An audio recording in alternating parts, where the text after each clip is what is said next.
Some delicate information has come my way recently, and I thought that it would be important for me to share this with you guys.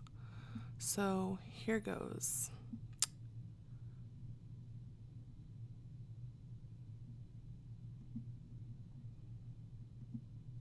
My background is important to what follows.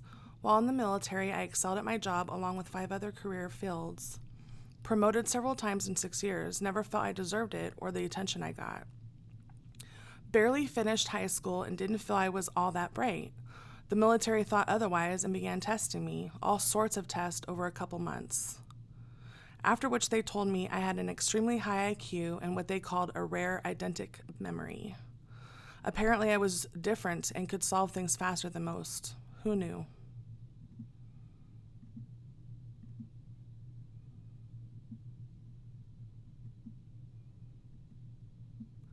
When I got hired so quickly and easily to a senior position, I went along with it, hoping I could last long enough to figure out the job. My posting was in the Southwest. I can say my job involved cryptid research and human genetics for hybrid applications.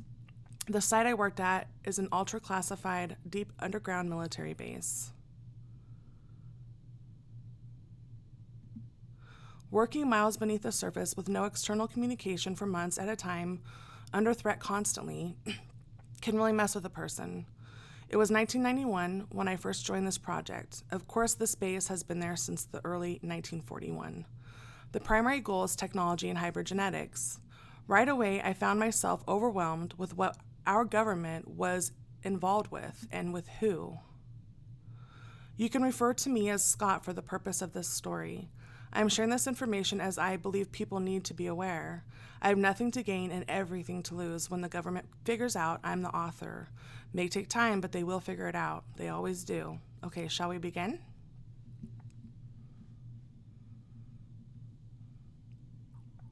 The base was established for the purposes of advanced research and development of interspecies hybridization and trade for access to human beings for research designed for hybrids between species, human, animal, and terrestrial.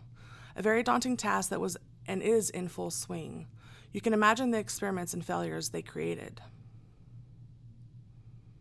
At this point, I'd like to take all the cryptids and hybrids one at a time. Bigfoot, Sasquatch. These beings have been on this planet for thousands of years. Their DNA is a close match to humans. There's a reason for this. Highly evolved, higher intelligence, and compared to humans, excessively strong, they range in size, color, and habitat, capable of understanding human speech and can interpret thoughts. My first encounter with a Bigfoot was in a laboratory environment. He was sedated and undergoing tests. Being new to the project, I was informed they were considered the perfect species for implantation. Imagine the possibilities and implications to humans, they said. Scary if you ask me. All of these beings are well monitored worldwide. I found this particular creature was relocated to northern New Mexico.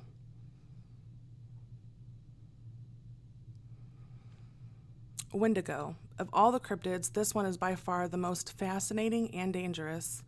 Able to grow extremely large, massive speed and strength, can mimic voices and said to be relentlessly when hunting. Indian folklore says they were once humans that changed into these creatures by consuming human flesh. The scientists I worked with disregard with such tales and believe they were created by the draconian race as guardians over uninhabited areas to keep humans out. Not sure I believe that, but I do know they are real and very dangerous. They eat human flesh and sometimes keep their victims alive for breeding. Typically, a Wendigo looks like a rotting deer that walks upright with long claws on its front legs. Size ranges 6 feet to 15 feet or more. Their only weakness is fire. I've only seen these beings dead and half burnt up, thankfully. Skinwalkers, rakes. These beings are extraterrestrial, have been living on this planet for many thousands of years, interdimensional and capable of both higher reason and logic. In most situations, considered cunning and ruthless. Almost impossible to track, have been exploited by hybridization with Wendigo. Relatively small in stature, can appear as many different animals and or beings. Be advised, skinwalkers are at the top of the cryptids and demand special attention and respect. Firearms are ineffective. These beings can shape, shift, and jump between dimensions. Note, some are very dangerous, while others are more curious.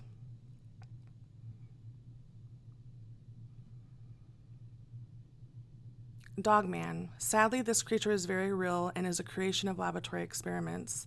Definitely dangerous and carnivorous. It was first made in the northeast part of the U.S. Since then, it can be found throughout the Midwest and Northeast. Some sightings in the Ohio, Kentucky, Tennessee regions. Large, fast, and intelligent, these creatures are responsible for more than a few attacks and disappearances. Now that you have some background information on a few cryptids, I will share a few encounters and genetic experiments done at a few facilities. Encounters with Bigfoot are more common than you think.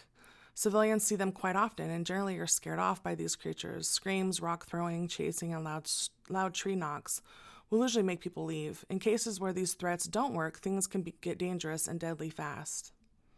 I don't know if I believe that, but all right, early 1990s, the DOI, Department of Interior, made a request to the DoD, Department of Defense, to investigate a few unexplained incidents in southern Ohio, northern Kentucky, and northeastern Tennessee.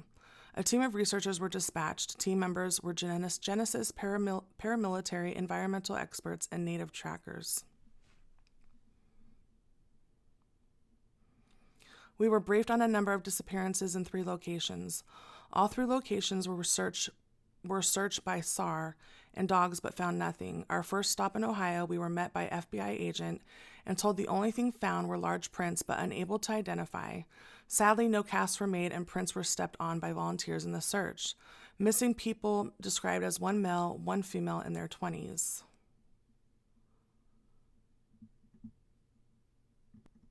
Our initial search found hair, stool, and blood.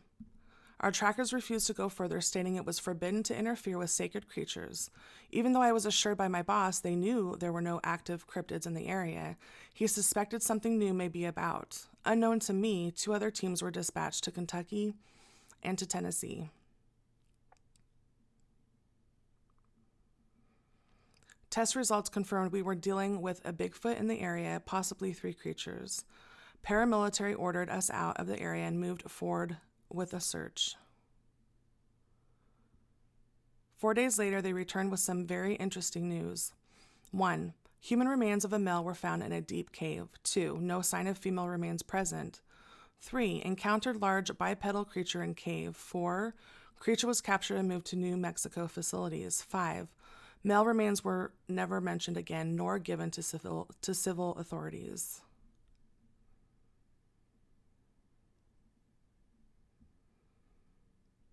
Shocked and with many questions, I was told it was all need to know. It was obvious not all these creatures were being tracked properly. No, these creatures rarely interact with humans this way. It is my belief they, in fact, took these people for separate reasons. The male because he was in the way and became a food source, the female as a mate. My opinion. Not mine, but, this guy's opinion. Upon return to the facility, I was debriefed and reminded I'm still bound by NDAs. The Kentucky team, I was briefed they found nothing, but the truth is, one of their team members went missing on their first day and were recalled back to the base. The paramilitary stayed on scene to handle and clean up the situation.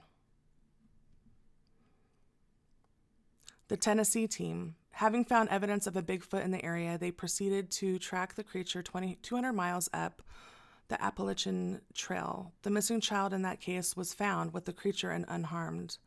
To this day, the child is in question. It is still reported missing. No information on what became of this child. Need to know BS. FYI, child is one of the missing 411 cases. Sad. After my first assignment, I was promoted to Special Projects Lead. To my dismay, this posting was not something I was ready for. I was given a large team of scientists, PhDs in exotic fields, and a group of paramilitary whose technical training and skills rivaled anyone on the team. Basically very tough, smart, and skilled doctoral candidates that were fearless. We began working with genetics experiments to conclude working with living entities designed for implementation in both the field and abroad. Abroad is a term I use a lot. There are 7 levels in this facility. Level 1 is security. Level 2 is housing, living quarters for all terrestrial workers. Level 3 is working laboratories and chow halls. Both terrestrial and non-terrestrial entities do work on this level. Level 4 is non-terrestrial living quarters and chow hall. The working class non-terrestrials, small greys, are clones developed by the tall greys for work. Level 4 is off limits to humans' exceptions for security.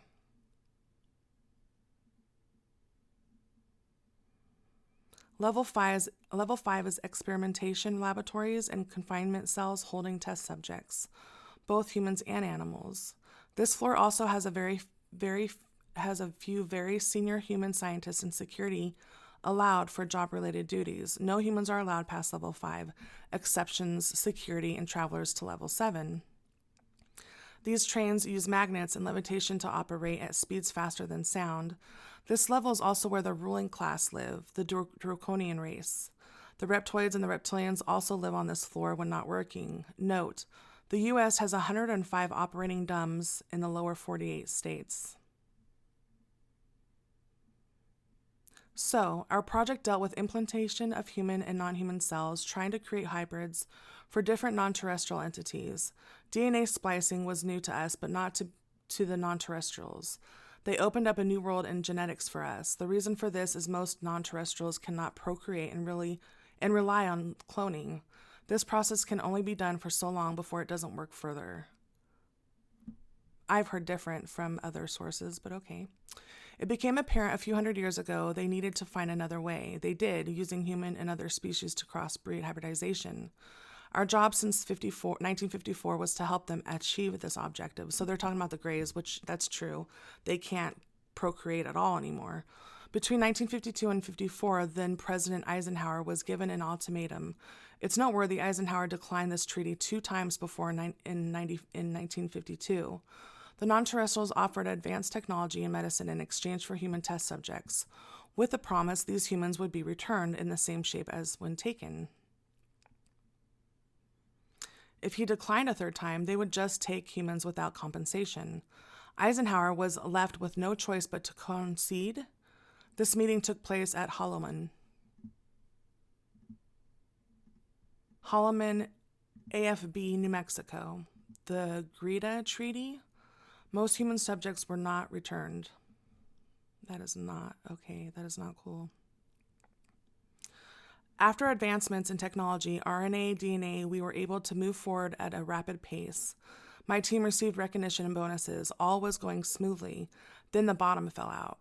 Rumors of the Dulce Human-Alien War of 1979 were spreading amongst team members. When I heard about it, I tried to kill the rumors, only to find out months later they were true.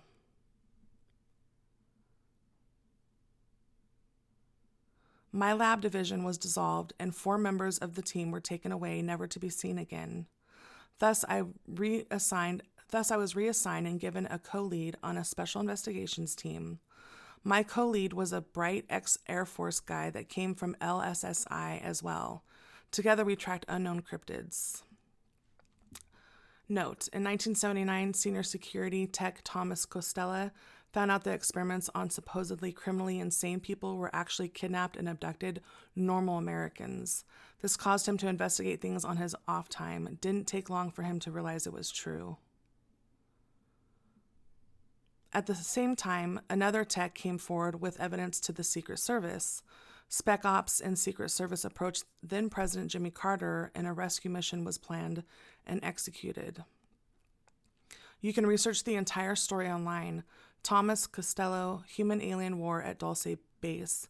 You can also read the Dulce Papers and Dulce book. 1993, our SIT, Special Investigations Team, consisting of 24 members and 2 leads, we got our first assignment, suspected unknown cryptid in Rocky Mountains Park, Colorado. After contacting the park superintendent, we split into 2 teams, huge park and a lot of ground to cover. The northeast and northwest trails had been closed due to animal attack, so no hikers to deal with. Big O took his team west, and my team headed east.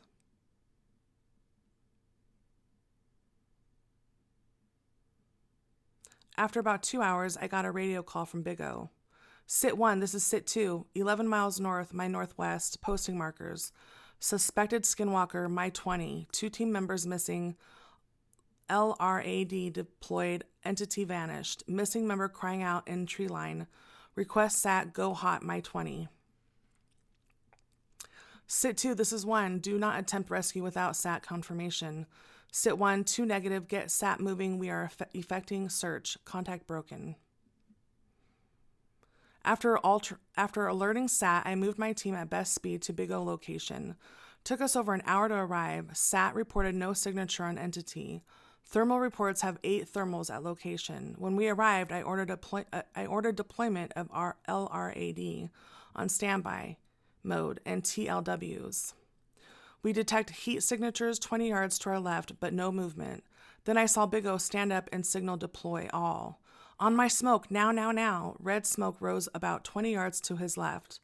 On his order, we deployed LRAD at maximum 1,000 DBPs and fired off all 4 TLWs at 50 CWPs. After 10 seconds, I hand signaled Big O, and he signaled all clear. We moved forward to join teams and update. Big O confirmed 3 members missing, confirmed sighting and engagement with entity, Skinwalker. He further reported LRAD, TLW battery packs were drained when tried to deploy. I quickly relayed MSG to SAT our situation and requested pickup team from Fort Carson Army Base via Specs Ops H-53 for contained entity. We learned a valuable lesson that day. Skinwalkers can capture humans and take to other dimensions. They also have the ability to drain power from cell packs. We searched for missing team members until midnight, then U.S. Army Light Infantry Company took over and we were ordered home. Reference: LRAD, long-range acoustical device capable of 1,000 dBPs, or dBs. TLW, tactical luminous weapon capable of bursts of 10 million to the 500 million candlewatt power. Both weapons can debilitate most entities, especially TLW at 50 million SWP or more.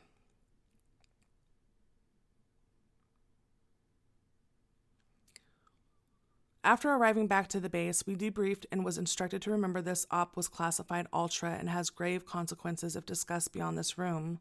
At this point, I learned just how bad a temper my co-lead had. He exploded on our boss. So that's it, you son of a bitch. You never not once mentioned my missing team members. Do you even give a fuck about them, their families, or how this affects the team?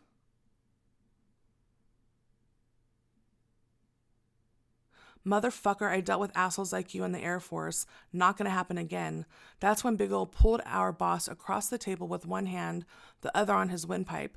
Then he spoke very low in the man's face. When I decide to let you breathe again, the only thing that better come out of your mouth is an apology and just exactly how you plan to deal with the families and team members. Big O turned him loose and let him fall. Just then, security burst through the door. I've never seen a human move as fast as Big O moved. He dropped the first security officer through the door with an underhanded finger punch to the throat. The second security officer was reaching for his flash weapon when he was sent airborne, crashing on the floor out cold. Big O slammed the door shut and turned his attention back to our boss, who was wheezing, trying to breathe. Big O said to him, "Any more try coming in here and I'll end you." The boss looked up at O and said, "I'm sorry, son. You never gave me a chance to tell you that our plans for the families and trauma counseling for both teams." Big O said, "Yeah, right. Either arrest me now or I'm going back to my team and try to comfort them. If I'm not arrested by then, I will fully expect you to show up for a team meeting and a written plan moving forward." At that point, our boss picked up the phone and ordered security to stand down. Misunderstanding all under control now. Big O opened the door and walked right past an entourage of security waiting. Honestly, that scared me more than any cryptid encounter. Worst case of blind, not give a fuck rage I've ever witnessed. Big O was given 30 days paid leave, in which time he stepped up for the 3 families' funeral arrangements and grief counseling, spent the rest of his time counseling his team. About 3 months later, we were dispatched to a recovery of cryptid body in Utah. When the teams assembled, Big O stepped up and informed us that this incident, now recovery, was less than an hour old. Both teams would deploy as one unit. Overall command was given to me and tactile command to Big O.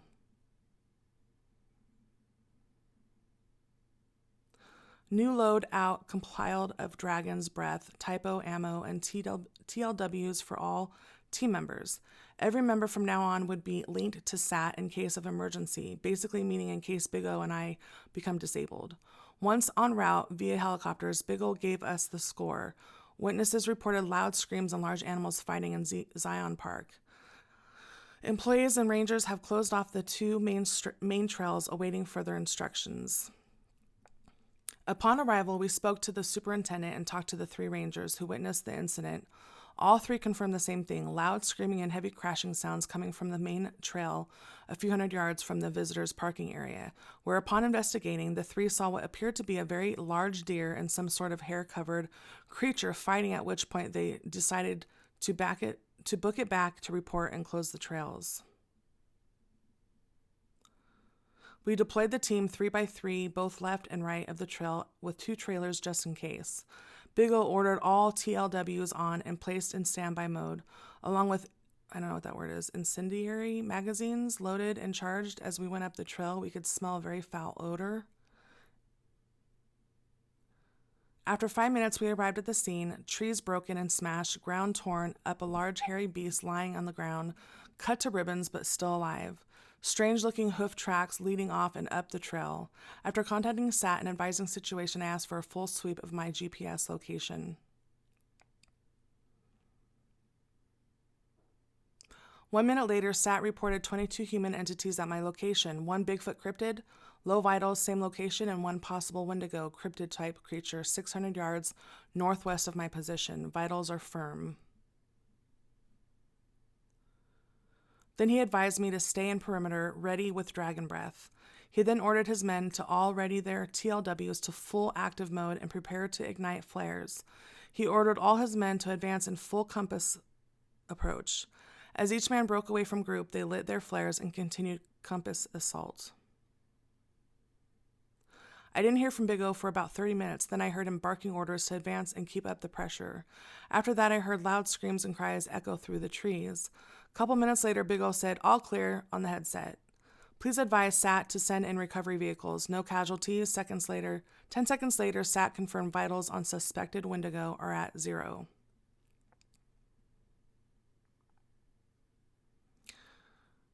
When Big O came back down the trail, he had a huge smile. He informed me Wendigo is toast, medium rare. He posted 4 men to stay with Cryptid till vehicles arrived and continue with burning of body. Once the Bigfoot was recovered and on its way to the base, we assisted removing the Wendigo, at least what was left, mostly burnt up bones and antlers. Pretty gruesome to me, but Big O got a chuckle out of it. He told me on the way back if he could identify the body as a former living thing, he would discharge all 4 men assigned to burning it up. FYI, I always had a feeling Big O had a real issue with Wendigos. Just in case people hearing about this are worried, creatures like Bigfoot have the ability to self-heal themselves if the damage isn't too serious. The one recovered did in fact make a full recovery. Returned to base, debriefed, and moved on to bigger and better things. Last time I saw Big O till 1998 at another dump in Nevada. I was told he moved up to the position of team's trainer, but you never know. I moved to another facility in Colorado. I was given the title of senior scientist, but so were 10 others. Living in Colorado Springs was a dream come true for me. In 1995, I met my soon-to-be wife there and was given a government corporate home high in the hills. My work at this facility mainly focused on reverse biotechnology and genetics. At this facility, we concentrated on different species of non-terrestrials that arrived on Earth and got themselves captured by reptilians and or reptoids while they were engaged in human hunting and abduction. Among the numerous non-terrestrials beings we were told of 86, about 70% are friendly, the rest are dangerous to us. The 30% are what we experimented on and performed bioregenerative procedures. I don't know if I buy that either, but whatever. The layman terms are basically see what makes them tick and see if we can alter them for our and other non-terrestrial uses. As with any science, things things do go wrong, mistakes are made, and sometimes lives are lost. Working 12 hours or longer a day isn't so bad when you get to go home every night.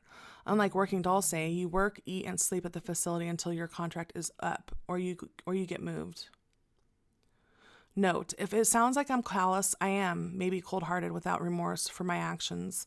I can honestly say I believed I was doing humanity a favor by trying to boost our lives, explore possibilities with alien technology. Yeah, sure, where's it at, buddy? For 20 plus years, I thought I was doing the right thing. I was so blind, but now it's like a regular job and home life.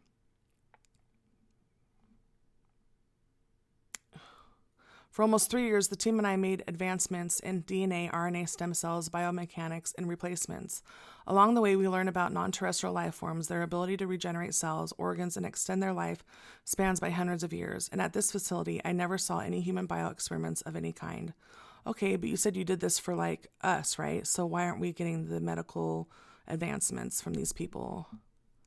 Ugh, so frustrating. In 1998, my world was changed yet again. I was moved to a dump in Nevada.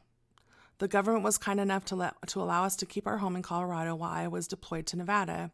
As it turned out, I was without communication with my family for a year, given a month off to go be with my family. My wife was ready to kill me or divorce me or both. My kids thought I abandoned them. Not allowed to tell your family exactly where you're deployed to. Just West, honey. I may not be able to call till I'm finished, honey, but it should only be a few months. Talk about tough. After a lot of tears and worries and new promises of I'll call first chance I get, I went back to Nevada and to work. The Nevada Dumb Base is commonly referred to as S4. This facility is entirely focused on alien technology. Some given to us and some we've recovered. Very deep facility, 26 levels I'm aware of, but pretty sure there's many more. Security at S4 is off the rails tight. Makes Dulce seem like a little town bank vault. By the way, my grandpa worked at Area 51. Big bioscanner scales, full body composite test, and brain scans are just the start. Then every lab, every room, every elevator, and restroom, too, have a full array of security scans and body coding. Here, my job entailed reverse engineering of craft environmental systems, trying to figure out what beings, life forms lived and operated these craft, and if it were possible to blend said beings with humans in order to be functional and survive living and operating said craft while exploring the galaxy. Monumental task. On my return to the Nevada site, I got a surprise. Big O was waiting in my office. I couldn't help myself, big hearty handshake and a hug. Damn, nice to see a friendly face, O. He chuckled and responded, yeah, but it's been a while. I bet you spent the past month trying to not get divorced and kissing the entire family's ass. LMAO. I asked, O, when you get here, are you staying or just passing through, brother? Really hope you're staying, so if so, I'll see if I can get you assigned onto my team. He started laughing so hard I thought he might explode. Big O just grinned and said, I got here about a month before you in 98. Yes, I'm definitely staying and not sure you could swing a transfer to your team without getting approval from the SST. I yelled back at him, you've been here for the whole time and never dropped by to say hello? Son of a bitch. And wait a minute, I'm pretty senior here, run my own department. Never made a request before, but I'm sure the SST knows your value and would give me what I ask for. You wouldn't want to bet lunch on that, would you, Big O says. Hell yeah, I said. Never met the SST, but he's probably just an admin type and scared of PhD types. Then it's a bet, says O. Done. We shook hands on it. I smiled and said lunch is free here, you know. Big O said, oh no, lunch is the winner's choice and I choose Golden Nugget downtown Vegas. Okay, if you win, but that could be another year till they let us out, I said. Well, O says, why don't you call the SST and find out? I reached for my desk phone and dialed the extension for security. The woman who answered told me the SST isn't available, but I'll page him for you, doctor. A minute later, Big O's pager went off, and I knew I'd been had. So Big O is the senior security tech for S4, huh? Big O just smiled and called security to let them know he was handling the situation. After that, we both laughed, and then he turned serious. As our division head for Reverse Bio, I got a brief view on something important. Since you've been gone, we have taken in a new craft and non-terrestrial. alive and capable of using some kind of telekinesis to enter another's mind. He's killed 2 of your staff by making them stab their eyes and inner ears with pens. Both staff members were your personal assistants. I'm sorry, Scott. I sat down hard, not knowing what to say or feel. Their families, oh? Yes, I met with them. The DoD has released a statement stating while the 2 men were working in a hangar at Nellis Air Force Base, an accident happened, resulting in both men's deaths. That's not cool at all. The statement goes on to say a 20-ton metal hangar door slipped off its rails, crushing the men. Still under investigation. Scott, I assure you the families will be taken care of. Save it, oh. Seems I've heard this song and dance before, remember? Because we're friends and because I respect no other human being, I will let that slide. Now hear what I'm saying to you and listen well. When this happened, 2 of my best security techs engaged this being. Both are in comas. They deployed their flash guns, but before anyone knew it, they turned and shot each other on full stun setting. It should have killed them both, and may still. When I got to the lab, I saw both men down and this creature levitate and move towards his ship. I fired my flash on full mode at him, and it barely disabled him. I ran up to this creature, giving him the full mode nonstop until he closed his eyes, and still I kept going on full mode and ordered my other tech to do the same until we could get him completely contained using our skinwalker containment room. Son of a bitch is still alive, but immobile for the time being. This story right here, this upsets me so bad because a lot of these beings just want to do their thing. They don't want to be captured, you know? Now tell me all about it. How am I just a pencil pusher? I'll beat you to death. I felt ashamed and couldn't look at Big O. It was wrong for me to compare him with other government assholes considering what I knew of the man. After a minute, Big O said, "Can we move on now?" I nodded and apologized for my stupid outburst. Okay, so now the big questions. How do we contain this entity, and will it be safe to try bioregenerative experiments on him? How much danger does he represent to this facility? I looked Big O in the eye. This son of a bitch isn't worth the risk. He killed 2, probably made 2 more into... Damn it, O. Screw the technology and the hell with his species, which I don't believe this, by the way. I do not believe this. I think this is them just covering their ass for fucking with extraterrestrials that are not harmful. Big O finally sat down and asked for some coffee. I made a pot, but then called the cafeteria and ordered fresh coffee for me and SST sitting in my office. Took them less than 2 minutes to bring it. Okay, Big O said, the powers that be want us to try everything we can to both contain and control the entity until we figured out their technology. It was an order, not a request from the 4-star. What did you tell him? To go fuck himself. Did you think I would react differently, Scott? No, O, I didn't. But how are you still here? It wasn't by accident. I wasn't promoted to SST of S4, buddy. The man I replaced cracked up and started telling anyone and everyone that would listen about what we do here. So as I was sitting in Idaho trying to enjoy my family and forget about special projects, can you believe it? I was actually working at a lumber and hardware store as a manager. Then I get a call from a mechanical voice informing me I've been reactivated for government service and to call in such and such number immediately. Stunned for a moment, I said, fuck that.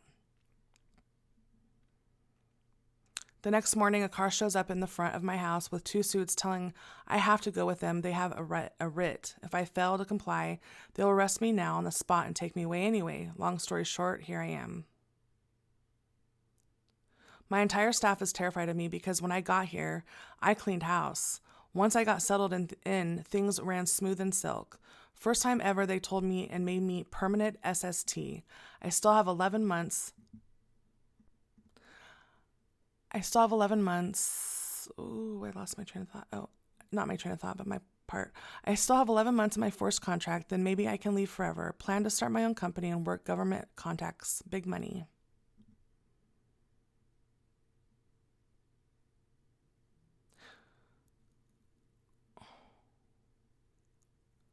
Okay, Scott, I'm calling in all department heads and security for an emergency staff meeting in 2 hours.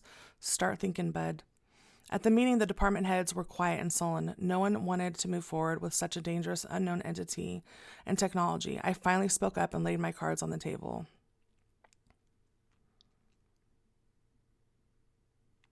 No one in my division will participate while it is still unknown if the creature can be fully and safely contained. Just like that, I threw a gauntlet down. It was quiet for a bit, and then all the other department heads jumped on my bandwagon. The facility chief announced to all, "This is not a democracy, nor are you entitled to take a pass.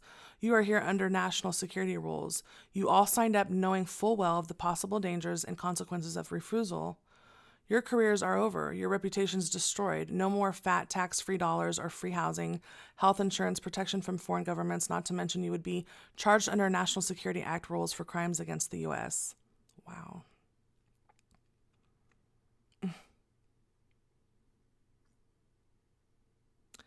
These are facts, not threats. No one said a word. They all knew every word he spoke was true. Big O finally spoke. "Ladies and gentlemen, some of you were coerced to come here and some volunteered, but all signed and acknowledged they understood the consequences. As for if any may be coerced into moving forward with the mission knowing it could mean death, that is my decision and mine alone. All matters of health, safety, and environmental concerns are strictly my purview. As of this moment, we are unsure if we can keep containment or control of this entity. So I recommend at this point we take essential personnel needed by volunteering.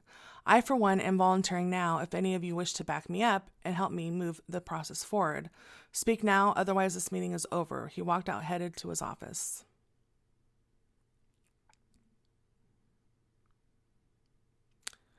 After an hour or so, two geneticists and myself agreed we would tackle the issue. All three of us knew Big O and knew he would move forward by himself if need be. We wouldn't let that happen. When we reached the security office, the looks we got were absolutely deadly. A young female security tech working the desk asked what we wanted. We informed her in a loud voice, "We've come to volunteer." You could have heard a pin drop. Then an office door opened with the vice SST walking out screaming, "Forget it, O. I'll hog-tie you myself if I have to." He turned, seeing us standing there along with the entire security staff fingering their flash weapons. The desk officer informed him these scientists have volunteered. Before he could object, the senior sergeant said, "The facility is in lockdown, which frees up most of the security staff. We're backing the boss." As I looked around, I saw more than half of the techs had their flash guns in their hands. The vice SST just walked away. Big O stepped out of his office and shouted, Save those weapons, children. We might need them shortly." He waved us all forward and said thanks, then lined out his plan. His first question to me was, "How alive do you need this son of a bitch?" So 24 SSTs, 3 scientists, and Big O loaded up 28 TLWs, all set on full mode, not standby for the trek to containment, and everyone had a flash gun set on its highest settings. All wore protective eyewear and masks to limit retina exposure. We arrived at the containment room, and before we all went in, 4 techs slipped in and positioned all 28 TLWs around the see-through enclosure. Once set, the rest of us moved in. I had a bad feeling when Big O ordered all TLWs powered up to 100 million, pointing directly at the entity. At first, the entity started convulsing, then shaking his entire body. This is sad. All at once, the entity started to slowly levitate. That's when O yelled, "Full power, 500 million. Even with the protective gear on, it was like the sun was in the room. I wondered who would die first, us or the entity. The TLW are designed to only operate for 10 seconds above 50 million CWP, then shuts down, recharges and fire again 3 consecutive times, then cells are dead."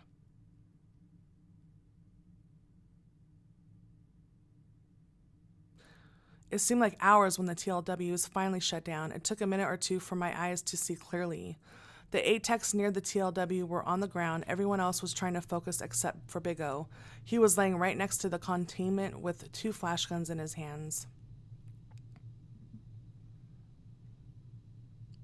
Once I could focus and walk straight, I made my way over to find the entity lying motionless on the floor while his body smoldered. We assessed the down techs and Big O and got help coming from the remaining S and other divisions. The effect of the TLW is designed to overload the retina, thus overloading the central nervous system. No human could withstand a direct shot of 100 million CWP, especially up close, let alone 500 million CWP. The 8 techs directing the TLWs recovered by morning, but Big O stayed in a coma for 2 weeks. By the time he came to and could see, walk, and talk, the powers that be had already relieved him of his post and sent his replacement. After a thorough examination of the entity, we discovered he was a biomechanical life form. Had he ever got free, we would have been in serious trouble as a human race. I don't believe that either. I think that's a bunch of bullshit. Big O was eventually called to DC and charged with a multitude of crimes. He eventually was allowed to make a deal for relinquishing all claims against the government for any and all pensions or service-related injuries, plus surrendering any and all government licenses held by him. The government would drop all charges. Deal. I was moved up to the facility chief and finished my contract. It's worth noting the entity race in question has been orbiting Venus, Earth, and Mars the last 10 years. Interesting, huh? I've continued working as a third-party contractor for the government on a case-by-case basis the last 12 years. No, I am not at liberty to discuss what, where, and how at this time. I hope this informative story has opened everyone's eyes and minds. If you choose to believe, great. Now do some investigating. If you choose to not believe and think I'm a nut, fine. I wish you well and pray you can stay in that belief. My only intent was and is to open the eyes of the people of the world. No more, no less. My life, my experiences, and my time is coming to an end. I wish you all well and God bless you, Scott. So that's it, you guys. I thought it was quite interesting, just like the female interview reptilian video on my channel. I don't believe everything that this information is saying. That's why, discernment's so vitally important for us to have a strong connection to discernment and make up that choice for ourselves. So thank you very much for joining me, and I'll talk to you guys later.